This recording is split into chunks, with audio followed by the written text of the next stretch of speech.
The wonderful Anne Penner has been at CSF for the past 4 seasons. You would remember her as the Queen in Cymbeline, Portia in Julius Caesar, Margaret in Richard III, a riveting Mercutio in last year's Romeo and Juliet, and we look forward to her as Penelope in the Odyssey next summer. Please welcome Anne Penner.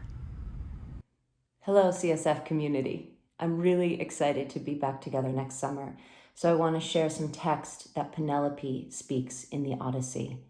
I'm working with 5 tools that really help me hook into the language. The first is imagery, finding really vivid visualizations for whatever the words describe.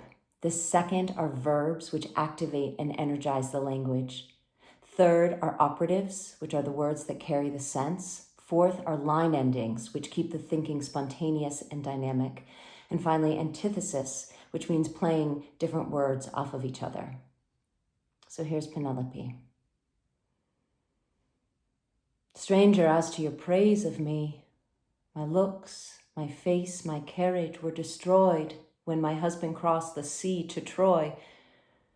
If he returned, if he were here to care for me, I might be what you claim. But heaven sent me grief instead.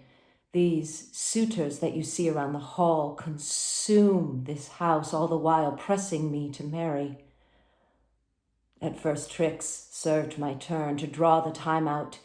I had the happy thought to set up weaving a close-grained web on my big loom in the hall.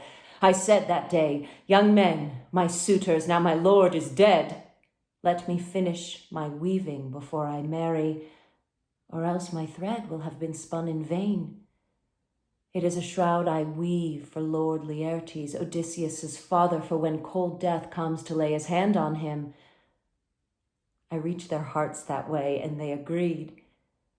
So every day I wove on the great loom, but every night by torchlight I unwove it, and so for 3 years I deceived the Achaeans.